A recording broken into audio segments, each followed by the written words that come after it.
कभी आपने सोचा है जब दो बड़े देश आमने सामने खड़े हों तो तीसरा देश सबसे बड़ा फायदा कैसे उठा लेता है। जहां दुनिया डर के कारण पीछे हटती है, वहीं भारत अपनी पकड़ और मजबूत करता जा रहा है। और सबसे बड़ा सवाल, क्या चाबहार पोर्ट सिर्फ एक बंदरगाह है या ये भारत की सबसे बड़ी रणनीतिक चाल बन चुका है। इस वीडियो में हम जानने वाले हैं कि कैसे ईरान और इजराइल के बीच बढ़ते तनाव, अमेरिका की सख्ती और बदलते ग्लोबल माहौल के बीच भारत ने ऐसा क्या कदम उठाया है जिसने पूरे खेल को एक नई दिशा दे दी है। कैसे चाबहार पोर्ट भारत के लिए एक ऐसा रास्ता बन गया है जो न सिर्फ व्यापार बल्कि ताकत और पहुंच दोनों को बढ़ा रहा है। पूरी बात क्या है इस वीडियो में विस्तार से समझते हैं, लेकिन उससे पहले रोज ऐसे ही वीडियो देखने के लिए हमारे चैनल को अभी सब्सक्राइब कर लीजिए। सोचिए एक ऐसा माहौल जब हर तरफ डर का माहौल हो, समुद्र में जहाज चल रहे हों, लेकिन हर कैप्टन के मन में एक ही सवाल है, अगला मोड़ सुरक्षित होगा या नहीं। ऊपर से खबरें आ रही हैं कि कहीं मिसाइलें गिरी,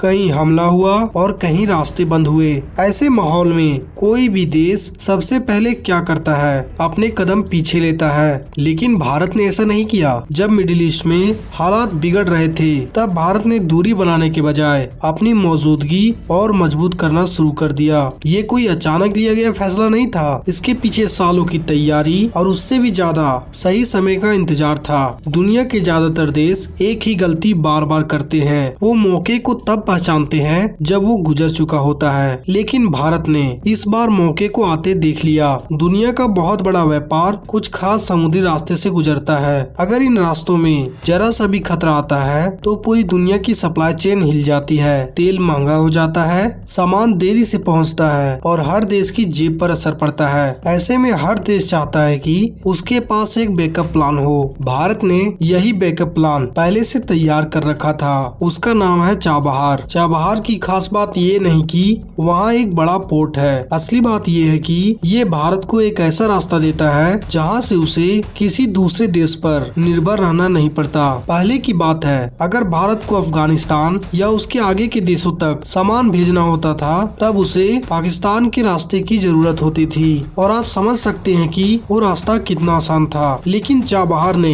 ये पूरी कहानी बदल कर रख दी। अब भारत का सामान सीधे समुद्र के रास्ते ईरान पहुंचता है और वहां से सड़क और रेल के जरिए आगे बढ़ जाता है। यानी बीच में कोई रुकावट नहीं, कोई दबाव नहीं। यही असली गेम है। जब दुनिया को लगा कि ये सिर्फ एक छोटा सा प्रोजेक्ट है, तब भारत इसे धीरे धीरे बड़ा बना रहा था। और जब सही समय आया, तब इसका असली असर दिखना शुरू हो गया। अब जरा उस समय को याद करिए जब मिडिल ईस्ट में तनाव अपने चरम पर था। हर देश अपने जहाजों को लेकर चिंतित था, इंश्योरेंस महंगा हो रहा था, कई जहाज अपने रास्ते बदल रहे थे। कुछ जगहों पर हालात ये हो गए थे कि जहाज हफ्तों तक खड़े रहे। ऐसे में जो देश अल्टरनेटिव रूट दे सकता है, वही असली खिलाड़ी बन जाता है। भारत ने यही मौका पकड़ा। चाबहार उस समय सिर्फ भारत के लिए नहीं, बल्कि बाकी देशों के लिए भी एक उम्मीद बनकर उभरा, क्योंकि ये एक ऐसा रास्ता है जो कोई टकराव के बीच नहीं आता। अब यहाँ एक इंटरेस्टिंग बात समझिए, अमेरिका और ईरान के बीच कैसे रिश्ते हैं ये किसी से छिपा नहीं है। लेकिन इसके बावजूद अमेरिका ने चाबहार को लेकर उतनी सख्ती नहीं दिखाई जितनी बाकी मामलों में दिखाई जाती है। क्यों? क्योंकि यहाँ मामला सिर्फ ईरान का नहीं, यहाँ भारत का भी है। और आज के समय में अमेरिका भी ये समझता है कि अगर उसे इस क्षेत्र में संतुलन बनाए रखना है तो भारत की भूमिका जरूरी है। यानी एक तरफ दबाव, दूसरी तरफ जरूरत, और इनके बीच भारत ने अपनी जगह बना ली। अब ये बात सिर्फ व्यापार की नहीं रही। चाबहार के जरिए भारत की पहुंच उस इलाके तक हो गई जहां पहले उसका सीधा संपर्क नहीं था। इससे भारत की एनर्जी रिसोर्सेज तक पहुंच आसान हो गई और तो और नए बाजार भी खुल गए। धीरे धीरे कई देश इस रास्ते में दिलचस्पी दिखाने लगे हैं, क्योंकि जब एक रास्ता बार बार खतरे में आने लगता है तो लोग दूसरा रास्ता ढूंढते ही हैं, और जो देश वो रास्ता देता है वही गेम कंट्रोल करता है। भारत अब सिर्फ उस रास्ते का उपयोग नहीं कर रहा, बल्कि उसे शेप दे रहा है। लेकिन हर कहानी में एक दूसरा पहलू भी होता है। जहां भारत आगे बढ़ रहा है, वहीं कुछ देश ऐसे भी हैं जिन्हें ये पसंद नहीं आ रहा, क्योंकि हर नया रास्ता पुराने रास्ते की अहमियत कम कर देता है। और जियोपॉलिटिक्स में यही सबसे बड़ा खेल होता है कि गेम का कंट्रोल किसके पास है, कौन रास्ता तय करेगा, कौन शर्तें तय करेगा और किसकी बात मानी जाएगी। भारत अब उस स्थिति में पहुंच रहा है जहां जहां वो सिर्फ रूल फॉलो नहीं कर रहा बल्कि रूल बनाने की तरफ आगे बढ़ रहा है। लेकिन सवाल अभी भी बाकी है, क्या वो रास्ता आने वाले समय में पूरी तरह सुरक्षित रह पाएगा?